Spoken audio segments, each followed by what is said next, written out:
Ooh, a spicy question. I because love the writing is sort of everything, right? Like you kind of can fix plot holes, but if the writing isn't So some there, readers love that, and some readers are like, but I wanted more of this. So it's kind of a gamble. Hello and welcome back to the Right and Wrong podcast. On today's episode, I am joined by literary agent Isabel Lineberry. Hello. Hi, thank you so much for having me. Thanks so much for coming on. Let's jump right in. And with literary agents, I always like to hear about the kind of origin of how you got into the publishing, how you became a literary agent. So I guess the starting point for that is working in publishing or being a literary agent. Is that something that you had always wanted to be in, like the direction you always headed in? Publishing, yes. Agenting, no. Okay. I'm from the American Southwest and was always a book nerd and loved it. And so when I was 16, I sort of discovered publishing. I knew I didn't want to be an author. I didn't really sort of have stories in my head and a desire to put them on paper. Okay. But I've always been very logical as well as creative. So I discovered publishing, set my sights on it. But I didn't discover agenting until I was getting my master's at the University of Glasgow. And I went to a talk where an agent was on the panel. And I just really connected with how she viewed publishing versus other people on the panel who were authors or in marketing. You know, she really talked about it as a business as well as a creative endeavor. So I cornered her after the panel and asked how I get into agenting. And she said, well, there's no direct path, but you can always cold email to get more information and see if anyone's hiring. So I cold emailed 80 literary agents in London. Wow. And okay. 3 got back to me. 1 gave me a very lovely call where I learned a lot. 1 gave me a call and then never called me. And 1 offered me a coffee. And that was Christina Perez. And that's how I ended up Perez Literary. Okay, wow. So, you kind of glossed over the fact that you literally moved continent to was that just like completely separate, or was that within your degree in Scotland? It was in literature, in fantasy, I'm guessing. Actually. Okay, it's very specific. And was that, did you move over to the UK because that was like very much a degree you wanted to do, or did you move over for like separate reasons? My family, my grandfather was born in London and then immigrated to the States after World War II. And then my mom actually went to high school in London because she was sort of raised all over the world. So I always had a connection to the UK and wanted to move over here. So I found the only fantasy degree out there sort of accidentally and fell in love with the idea.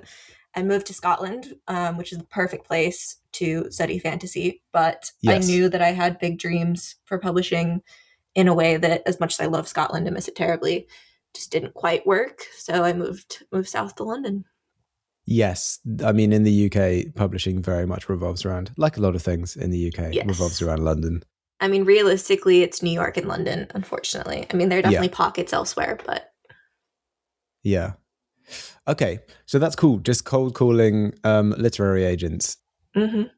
I mean, as far as I can tell from a lot of people I've spoken to, you know, the most common route to becoming a literary agent is you kind of become an intern or an agency assistant, and then it's just sort of work your way up from there.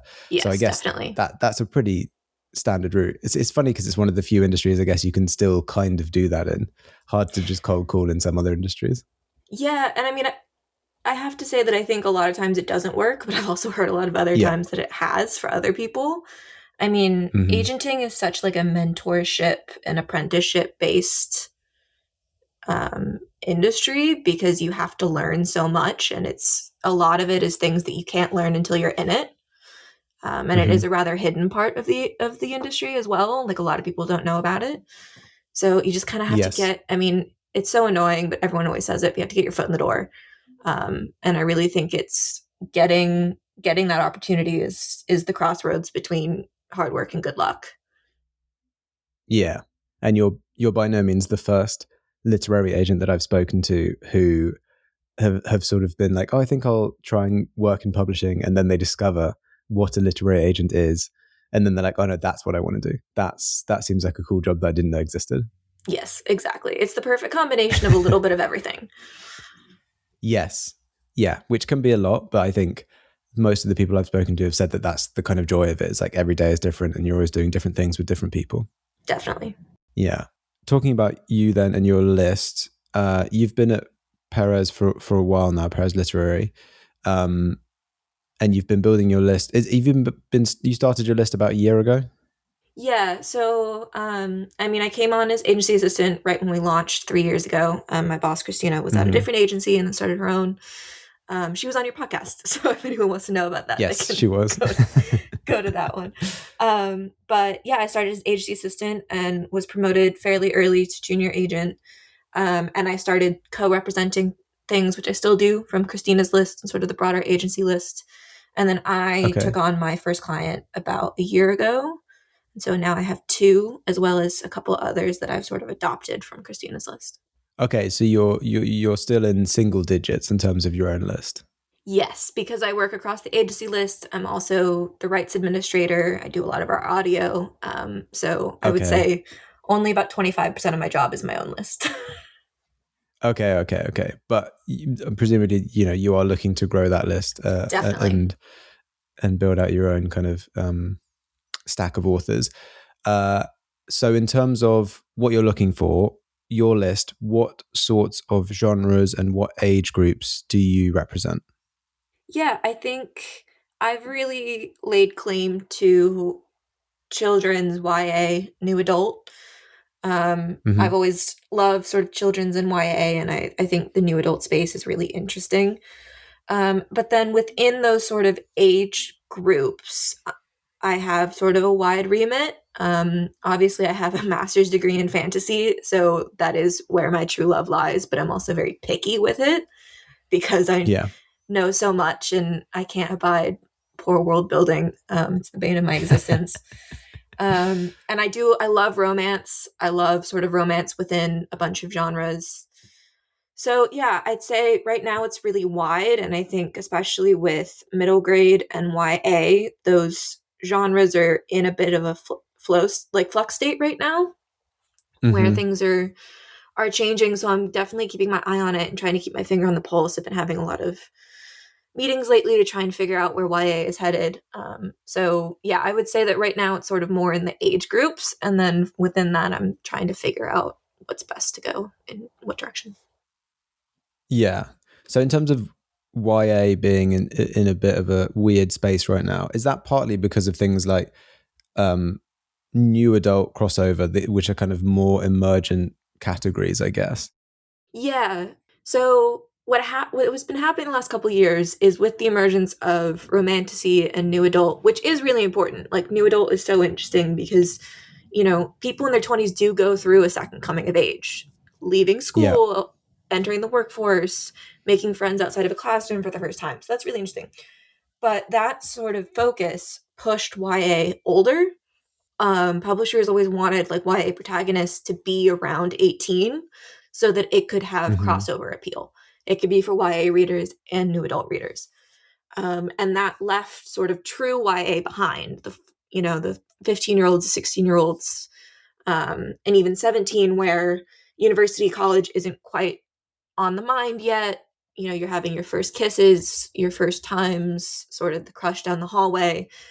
And I think I've heard from a lot of publishers that they're really missing that. So whether it's going to work for it to come back yet, I don't know, but I'm definitely watching it because I would love to sort of get some of those earlier stories back onto shelves. Yeah. I'd wondered if it was that YA was going to go get younger because new adult feels like it's expanded into the space where the older YA was kind of reaching up to. So then YA would become very much that category that you're talking about. I think older YA was just new adult when we didn't always have the term for it. Yeah. And I definitely credit new adult with the fact that the generation that were teenagers when Hunger Games and Harry Potter, those generations are now older and wanting books that made them feel like they did when they were younger. So, I think new adult has now established itself and is here to stay, which is a really good thing. But in the way that publishing is very cyclical, we need the trends to go to go back to pick up the ones that we've left behind. Middle grade is still, there's always room for middle grade, which is great, but that really sort of ends right at 12 at the upper. So Mm-hmm. I'm really hoping that we're going to see some return to sort of 14, 15, 16. Yeah, because what I've heard is that kind of tween age group is notoriously difficult to Yes. sell to publishers. Yeah. Notoriously difficult. So I wouldn't say I'm looking for what's called teen, but I would love a true YA that I felt had the potential to really break into the market. Yeah. Okay, cool. Still on your list and things, maybe I'm jumping ahead of myself a little bit here, but I just wanted to ask quickly, because it's been an interesting topic I've discussed with agents recently. How do you feel about people submitting who are already published, if they self-published or they're indie published? How do you feel about them submitting to you as an agent? I'm open to it. Yeah. I think in my free time, I do read a lot on Kindle Unlimited. I was raised on Wattpad. I was reading Wattpad when I was way too young, and I feel like that's the natural movement to Kindle Unlimited. Yeah. And I love what the self-published space is doing along with the indie publishing space. I think there are probably some elements of self-publishing that should stay in self-publishing. Some of the truly darker or nicher sort of storytelling, especially within romance and romantasy, I don't know needs to move into the trad pub space. I think that's, a case-by-case basis, but trad pub is really looking at self-pub to see what's working there. So no, I'm definitely open to it. I mean, especially if the querying author has any kind of platform, that can always be really useful. Not only for US and UK, but also for foreign, which is interesting. I think with self-pub, I'm always worried that authors are going to be disappointed because they go from a place where they have so much control over everything to giving up some of that control. And you always have authors that aren't a massive fan of the cover or, wished their original title could have been kept. So I'm aware of those, perhaps growing pains, but I'm always open to it. I think people with an established backlist in any form is very interesting, whether they just want to move into trad pub or bring that backlist with them.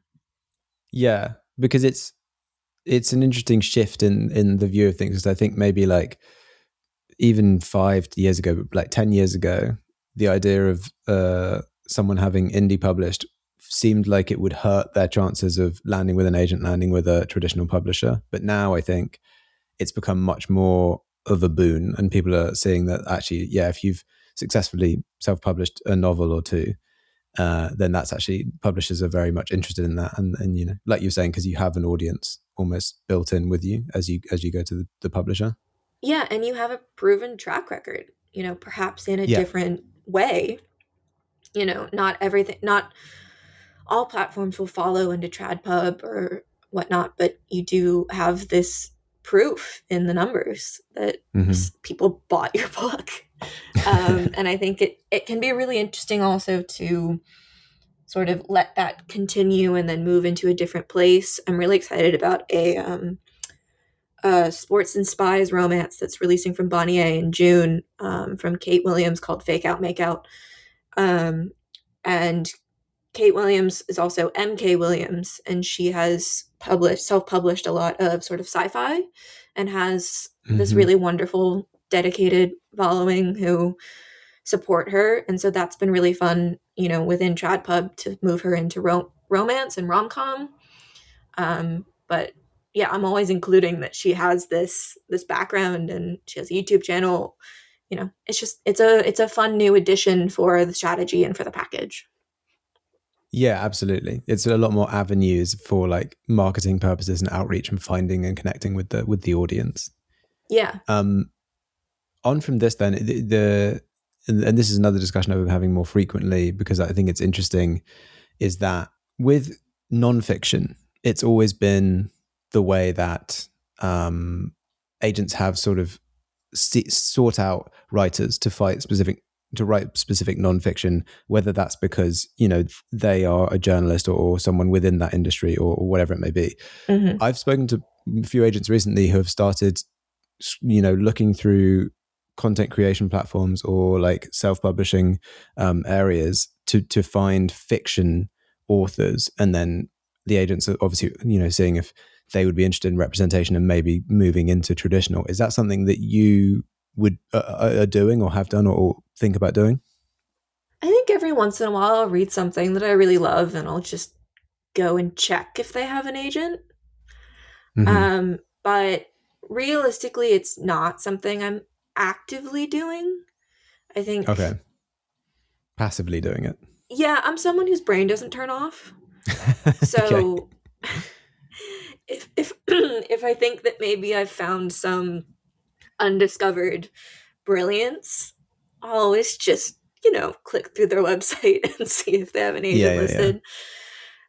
Like again, I'm the rights administrator, so sometimes that's just, you know, it's less to bring it into the US or UK trad pub, but it's more like, has this sold in Germany? Has this sold elsewhere? You know, would they be interested in that? So I'm not actively doing it, but I think part of my job is to be tapped into what's happening. So it's always a little bit in the back of my head, but I'm not there. I know that there are some agents that scour KU and AO3 and all of that kind of thing, and I'm not doing that. Mm-hmm. Okay, yeah. And there's someone I've spoken to who is just on like TikTok, you know, just going through Book Talk, and there's a lot of these. I've spoken to authors who have been planning to self-publish and they've been doing all the build-up. They've got like a decent following on social media, and then just, you know, months out from the book coming out, a traditional publisher, this is more editors doing this, but then a traditional publisher comes in and says, don't self-publish this, you can traditionally publish it with us.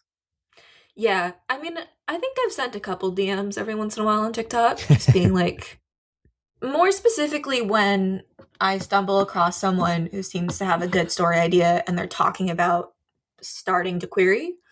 And so I'll be like, this is my query manager link. None of that has quite worked out yet, but I'm still, you know, fingers crossed. Sometimes I catch someone a little bit too early. And so it's more like, hey, I like the sound of this. Once you get around to it, this is my link. Yeah. And maybe those will come to fruition at some point, but can't hurt, right? Exactly. Okay, that's cool. Yeah, it's always nice to hear that the industry and like everyone working in the industry is adapting to the new kind of developments and these new innovations happening within it. Yeah, I'm really aware that some of my value proposition at my agency is the fact that I'm on TikTok and I'm on KU, and I'm very happy with that. I'm always happy to be the voice of what's happening in Tropes, or, you know, what are we seeing in terms of Gen Z and younger sort of perspectives and that kind of thing. Yeah. And that's given that, how big Book Talk has become and how much of an influence it has. I think, it's obviously important to have that kind of connection with that audience and that community. Yeah. I just have a couple more questions before we head over to the cabin. In terms of what you're looking for, we talked in a broader sense, but is there any, like a specific setting or a character or a trope that you are very actively seeking that you would love to add to your list? Realistically, no, but I have these like weird niche things that I'm always looking for. Okay. And less in a way that I'm positive that it will sell, and more just I want it. And if I see something that can do it well, I'd be very interested in it. Like I've seen in Waterstones lately, Ali Carter's If I Tell You I Love You Then I'd Have to Kill You is suddenly being stocked again, which is a like YA spy school for girls. But then they use their spy skills to get their friend a date with a local boy. Okay. And it was just iconic. So, you know, like a YA spy thing would be really fun. I really want a cruise romance. Okay. Recently, you know, I feel like curling needs a sports romance. Yes. There's just following the Winter Olympics, we need it. Yes. Yeah, step aside ice hockey, curling's in town. Everyone watches curling because it's on constantly. because they play so many Never games. ending. So I grew up, I've convinced my boss of this because she didn't realize how often people watch curling when it's on for the Winter Olympics. So yeah, I think there's always those weird things I'm looking for. Ultimately, I mean, within the fantasy space, I want really good world building. I really love a romance through line. Female revenge is always fun. And then I think on the younger scale, you know, some boy-led, really funny middle grade, but is rooted in true feelings and true experiences is always, you know, has a lot of potential in terms of the market. I always love smart women, smart girls. Yeah, I think right now I'm pretty open because I'm so early on in my list that it's more I know it when I see it. Okay. But a curling romance. I want it. That's gonna yeah. Okay. That's the specific if we had to pin one down. Realistically, I don't know that it would have enough oomph to it. However, if anyone out the there right has writer one, could make it work. Exactly. Yeah.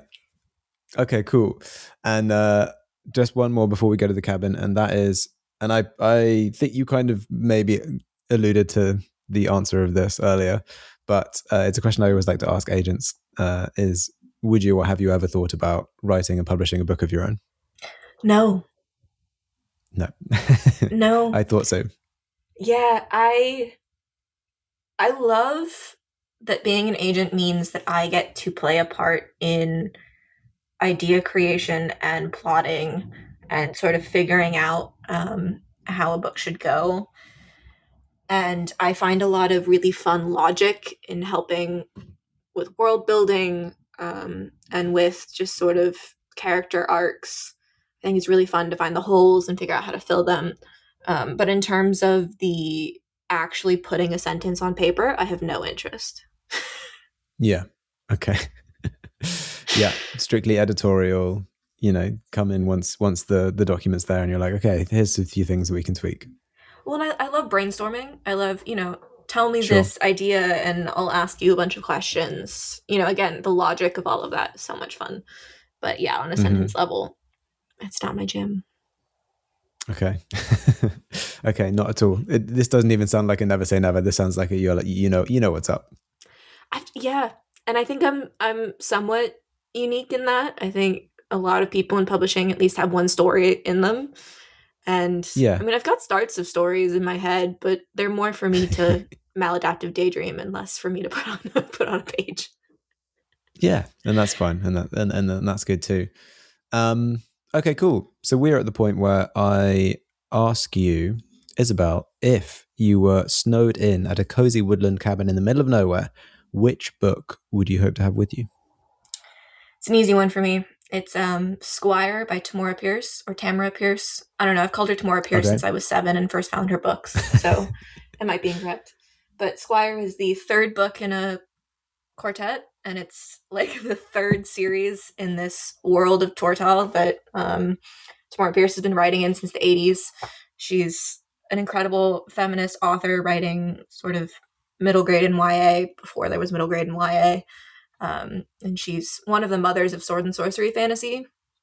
And Squire follows the years where Kel, the main character, is a squire as she's trying to get her knighthood. And it's my favorite book of all time. My copy is very worn.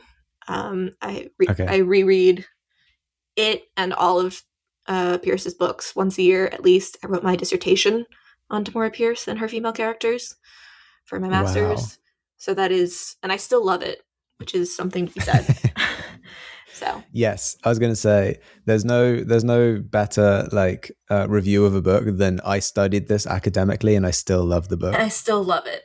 And every time I read it, I get something different out of it. You know, when I was younger, I just loved, you know, the strong female characters and the story. But, you know, the older I get, the more I reread it. What's really incredible about Kel, I'm going to get into this a little bit. Alana, which is sort of the first character that Tamora Pierce wrote, is a legend, right? She's she's one of those characters where no one could top her because she has magic, she has determination, she's one of one, and that is really incredible. Mhm. Kel is her sort of direct second in terms of women trying for knighthood, and the entire thing about Kel is she's not one of one. She is more quote unquote ordinary, and where Alana is a hero and someone that roams around doing incredible things, Kel is a commander. She's a good leader. She's boots on the ground. She's determined and she's kind. She's called the protector of the small. And I've always really loved sort of that perspective on it. Yeah. And I mean, these books are classics. I'm shocked. It's wild to me that there hasn't been like a movie or television adaptation of these books. Given all the adaptations we've seen. There's like there is an animated Protector of the Small series coming out, I think, but it's not like US or UK based. I forget where it's being made. Oh, okay. I think it's just, it would take a lot of money because it's entirely in like this medieval fantasy world. Yeah, I guess. But it's, there's a lot of fantasy. It seems like they're all trying to do fantasy. We're getting a new Aragon series and stuff. All the Game of Thrones stuff. Tamora Pierce is this really interesting author where if you know her, she's one of your favorites, like all-time favorites, or you've never heard of her. Mm-hmm. Which is really annoying because I think she needs to be in the discussions with Le Guin and with Octavia Butler and sort of all of the really incredible female fantasy writers. The greats. Yeah. Yes. I absolutely agree. And that brings us to the end of this portion of the episode. Next up, we are going to talk about querying submissions, cover letters. That, along with all of the extended episodes, will be available at www.patreon.com/rightandwrong. Annoying answer because we already represent her, but that book really was incredible and is incredible. And I can't wait to see it on shelves. Okay, great. Well, another recommendation there for people listening to go and look for. Amazing. Well, that brings us to the end of the episode. Thank you so much, Isabel, for coming on and chatting with me and telling me all about your kind of journey into becoming a literary agent, as well as what you're up to at the agency and your approach to submissions and queries. It's been super informative and interesting chatting with you.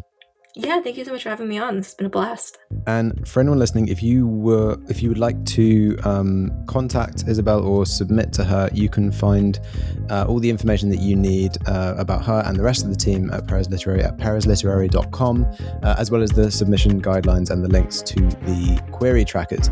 To support this podcast, like, follow, and subscribe. Join the Patreon for ad-free extended episodes and check out my other podcast, The Chosen Ones and Other Tropes. Thanks again, Isabel, and thanks to everyone listening. We will catch you on the next episode.